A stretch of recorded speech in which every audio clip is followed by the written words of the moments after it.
Taylor Swift has won the rights to perform any of her songs she chooses as she accepts the Artist of the Decade award at the AMAs this Sunday, and history shows that she's not going to take that trophy without a few harsh words about Scooter Braun and their ongoing feud over her music. But the music manager is getting as far away from the drama as possible, as in an entire country away. What is up, you guys? It's Sussan Mourad back here with Clevver News, and Scooter Braun has decided that showing his face at the American Music Awards on Sunday night just isn't a good idea. And you know what? That might be the best move. Sources told TMZ that Scooter is not attending this week's awards show and that he never planned to. Instead, he'll be in Tampa, Florida, supporting one of his hugely successful artists, Ariana Grande. Which I guess means Ari isn't attending the show either, despite the fact she's nominated in the top category for Artist of the Year, which is a total bummer. But back to the more pressing matter. Scooter is going to be a no-show, and like we said, that's probably for the best. The manager isn't exactly the most well-loved person in the music industry right now, especially with Swifties. And as we know, the 2019 AMAs are a big show for Taylor, as she will be getting presented with the Artist of the Decade award. Scooter has reportedly even been getting death threats from overzealous fans via social media, email and text message, which for the record is not cool whatsoever. Such threats take matters way too far.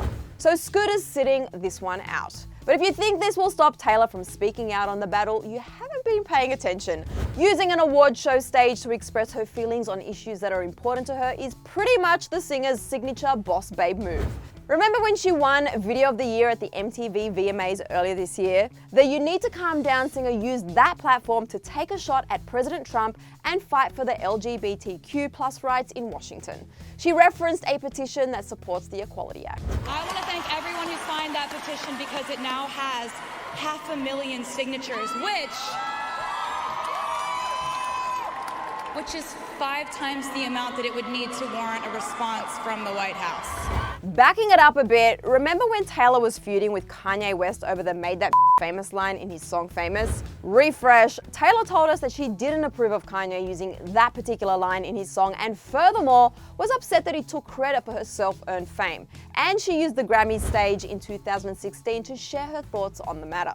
There are going to be people along the way who will try to undercut your success or take credit for your accomplishments or your fame. But if you just focus on the work and you don't let those people sidetrack you, someday when you get where you're going, you'll look around and you will know that it was you.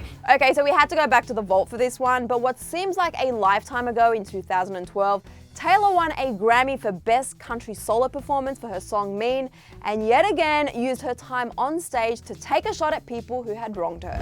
There's really no feeling quite like writing a song about someone who's really mean to you and someone who completely hates you and makes your life miserable and then winning a Grammy for it. And well, to say that Scooter is being mean to Taylor right now is putting it mildly, despite his kindness is the only response post on Instagram this week. So you better believe, as she accepts the well-deserved Artist of the Decade award come Sunday, we'll most likely have yet another moment of Taylor taking a stand on an awards show stage against an enemy that's wronged her. I mean, she certainly has plenty to chat about. Up until just a few days ago, we thought that Taylor may not be able to perform any of her classic hits. No Love Story, no Teardrops on My Guitar or Mean, no Shake It Off, nothing from her first 6 albums, because those master songs now belong to Scooter after he purchased her former record label Big Machine. In fact, according to a lengthy letter posted on social media, Taylor claims Scooter was barring her from performing those songs unless 1, she agreed not to re-record her masters next year, and 2, stop talking about him in the public. This is where things got really messy. Following Taylor's public announcement, Big Machine released a statement saying they were, quote, shocked to see the singer's post because they said, quote, at no point did we say Taylor could not perform on the AMAs or block her Netflix special. In fact, we do not have the right to keep her from performing live anywhere.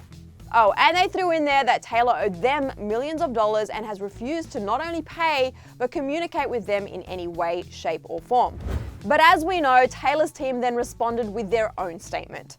Taylor's publicist Tree Payne spoke out via Twitter and pulled out receipts citing an October 28th email from Big Machine label group that basically backed up Taylor's claims and the fact that they essentially said she couldn't perform her old songs.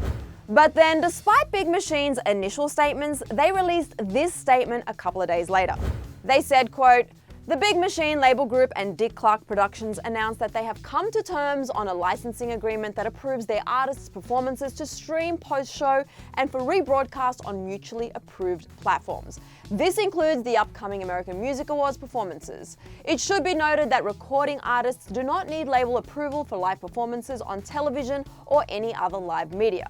Record label approval is only needed for contracted artists' audio and visual recordings and in determining how those works are distributed." Okay, so Dick Clark Productions, which puts on the American Music Awards, was not having this statement and quickly distanced themselves from Big Machine. Basically, they weren't involved at all and have no desire to be dragged into the drama. They said, "At no time did Dick Clark Productions agree to create, authorize, or distribute a statement in partnership with Big Machine label group regarding Taylor Swift's performance at the 2019 American Music Awards. Any final agreement on this matter needs to be made directly with Taylor Swift's management team. We have no further comment." And so what does Taylor have to say about all of this new recent news? Absolutely nothing right now. She hasn't updated her Twitter or her Instagram account since releasing her initial statement, nor has her team responded to any media outlets requesting her response. Which just leads us to think that her performance and acceptance speech on Sunday night is going to be one for the history books, people. She's saving the best for us, so go buy your popcorn, grab that remote, and settle in for a night of overflowing tea that only Taylor Swift can pour. And if you can't catch it live, don't worry, we've got you covered here at Clevver News. We'll be reporting on all the tea that is going down at the AMAs. So here for it. But right now, you guys, I am dying to know what you make of all of this drama. Do you think Scooter is doing the right thing by getting as far away as humanly possible from the AMAs, or do you think he should show up and face Taylor? Also, let's speculate on what Taylor might say during the speech on Sunday. Do you think she'll call out Scooter by name, even though we know that's not usually her style, or keep it coy? Let us know your thoughts in the comment section below. And while you're down there leaving comments, hit that subscribe button, you guys, to stay updated with everything that goes down at the AMAs, and also hit the bell to be notified the second we post a new Clevver News update. After that, catch up on all the tea you missed right over here. I'm Sussan Mourad. Thanks for hanging out with me. I'll see you later because you subscribed. Bye, guys.